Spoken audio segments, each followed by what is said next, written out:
조합제 TV 시청자 여러분 안녕하십니까? 2020년 5월 12일 오후 5시 30분을 지났습니다. 요사이 또 친일, 반일, 종군 위안부 식민지 시대가 아직 안 끝난 것 같습니다. 한국 사람들의 의식 속에서 아직도 일제 식민 통치가 청산이 안 되고 무언가 그 저주에 묶여 있는 그런 느낌이 듭니다. 이것은 정신과 영혼의 문제인데요. 요사이 이 종군 위안부 지원단체에 대한 언론의 폭로가 연일 쏟아지고 있습니다. 일본군 성노예제 문제 해결을 위한 정의기억연대, 줄여서 정의연 이사장이라는 사람이 불투명한 기부금에 대해서는 제대로 해명하지 않고 드디어 오늘부터는 이 유명한 친일 프레임을 다시 끌고 나왔습니다. 이거 언젠가는 가지고 나올 거라고 생각을 했는데 예상한 대로 빨리 갖고 나왔네요. 이 사람은 지금 국회의원 당선자입니다. 윤미향 씨는 자신의 페이스북에서 친일 세력의 부당한 공격 강도가 더 세질수록 저의 평화 인권을 향한 결의도 태산같이 높아질 것이다. 완전히 선언문이네요. 경문입니다. 이어 정의용과 저에 대한 공격은 21대 국회에서 더욱 힘차게 전개될 위안부 진상규명과 사죄, 배상 요구에 찬물을 끼얹으려는 모략극이다라고 주장을 했습니다. 아니, 더 규명할 위안부 진상이 있습니까? 사죄, 일본이 또 할 사죄가 남아 있습니까? 이제는 일본도 사죄 안 한다고 했고 우리도 그것으로 끝난다고 2015년 아베 박근혜 사이에서 합의한 거는 지금 무효가 되는 겁니까? 배상 요구 이거 다 일괄 타결된 것 아닙니까?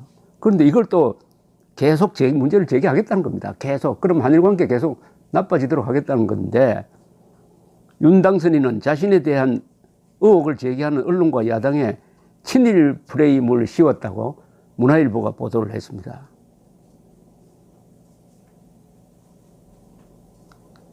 윤미향 씨는 굴욕적인 한일 위안부 협상을 체결하고 한마디 사과조차 하지 않은 미래통합당, 일제에 빌붙었던 노예 근성을 버리지 못한 친일 언론에 맞서겠다.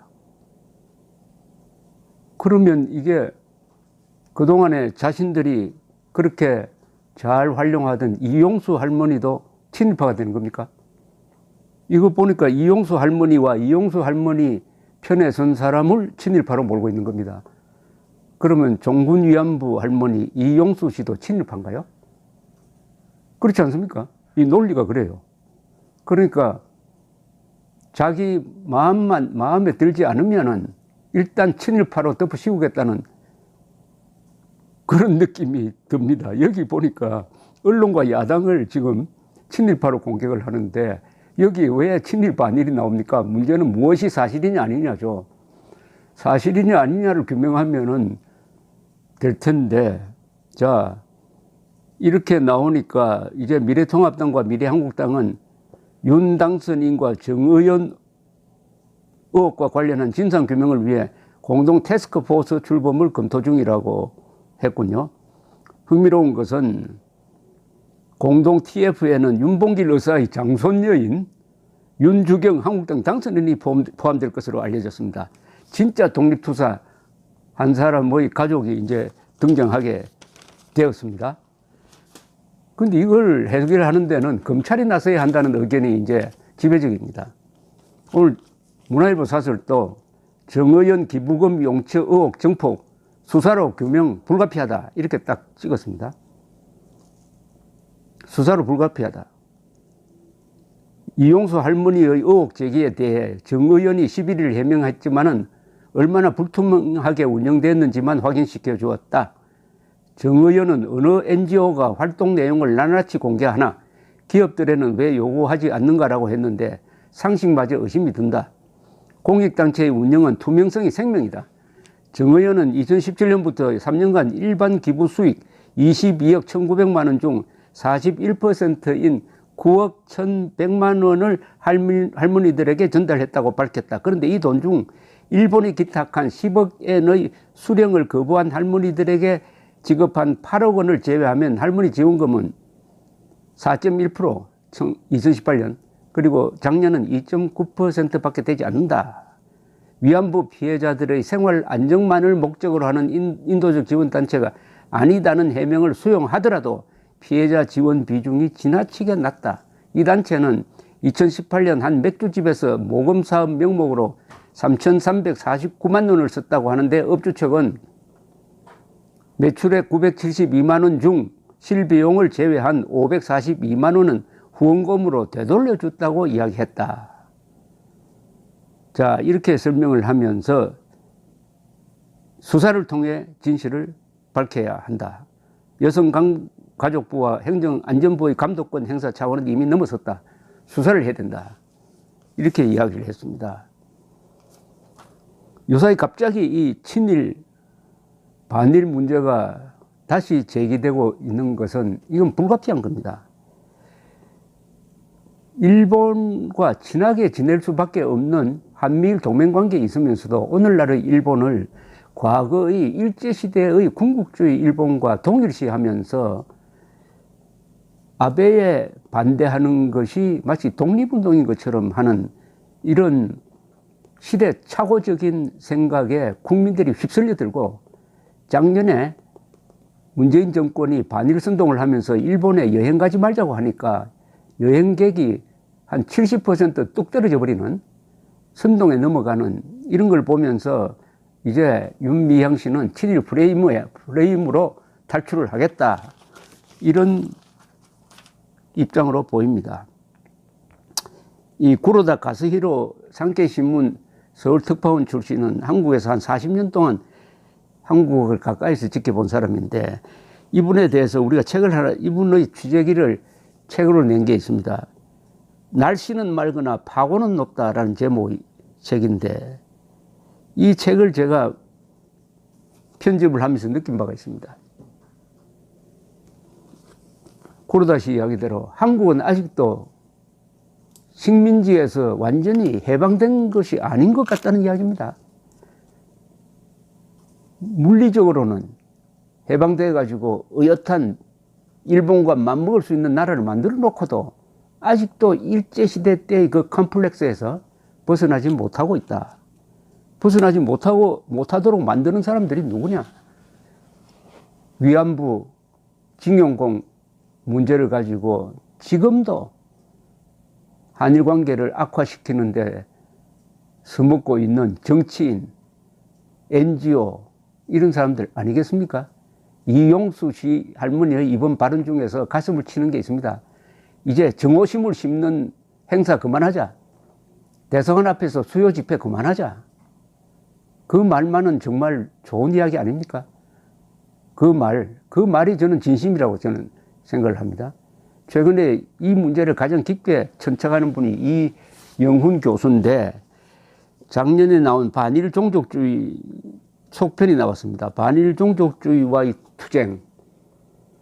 어제 출판 기념회를 겸한 출판 기념 기자회견을 가졌는데 이런 노력이 지금 진행 중에 있고 아직도 친일 플레임을 거는 이 두 가지 흐름이 지금 대결하고 있습니다. 여기서 문명사적 승리가 있어야 합니다. 즉 문명사적 승리라는 것은 간단합니다. 사실과 법치와 과학에 입각한 판단을 하는 사람이 거짓, 선동, 미신, 감정에 기초한 판단을 하는 사람을 이길 수 있어야 합니다. 영혼과 영혼의 대결입니다. 최근에 조갑지닷컴에서 낸 책이 또 하나 있습니다. 충성과 반역이라는 책입니다. 이것은 대한민국의 창군, 건국, 호국 과정에서 결정적 역할을 했던 일본군 육군 특별지원병 출신들의 분투를 기록한 겁니다. 이분들이 일본군에 지원해가지고 전쟁 경험을 쌓은 것이 민족 반역의 형태를 빌렸을지 모르지만은 대한민국이 수립되는 과정에서 그 전쟁 기술을 가지고 공산당과 싸워서 나라를 지켜내었다. 민족 반역을 했기 때문에 국가에 충성할 수 있었다 하는 아주 핵심적인 질문을 던지는, 화두를 던지는 이 책, 충성과 반역, 정안기 씨인데 이분이 이번에 또 반일 종족주의와의 투쟁에 필진으로 참석을 했습니다. 그래서 지금 다행히 한국 사회에서 반일 종족주의에 대한 투쟁이 지금 진행되고 있습니다. 지금은 목소리가 뭐 작을지 모르지만은 어차피 이게 문명과 진실편에 서 있으므로 반드시 저는 승리할 것이라고 봅니다. 조가지닷컴에서는 그런 책을 많이 냈는데 음상익 변호사가 쓴 우리나라 자본주의 개척자 중 한 분인 김성수, 동아일보 김성수 사장의 동생 되는 분이죠. 김면수 씨의 일대기를 쓴 책이 친일 마녀 사냥입니다. 친일 마녀 사냥. 1권, 2권으로 되어 있습니다. 이 책은 민족 기업인으로 추앙을 받던 김면수 씨가 어떻게 요사이 와가지고는 민족 반역자로 몰리고 있느냐. 이런 역사 조작에 분노한 한 변호사가 자신이 변론했던 것을 자료를 모아서 쓴 책입니다. 우리는 지금 이 윤미향 씨류의 이런 난폭한 친일 프레임으로서 애국자를 죽이고 있습니다. 박정희를 친일파로 몰고 있습니다. 김면수와 같은 저 애국 기업인을 친일파로 몰고 있습니다. 백선엽 장군처럼 대한민국을 구한 다부동 전투의 영웅을 친일파로 몰고 있습니다. 한편 김일성, 김정일, 김정은, 김원봉 이런 진짜 민족 반역자는 친일 프레임으로 덮어주고 있습니다. 그래서 이게 종족 반역주의, 반일 종족주의가 바로 이겁니다. 반일 종족주의와의 투쟁에서 이번 정의연 사건, 정의기억연대의 그 문제점은 우리 국민들에게 하나의 기회를 주고 있습니다. 반일 프레임, 반일 종족주의에서 벗어나지 않으면 대한민국은 국가를 운영할 수가 없습니다. 국가를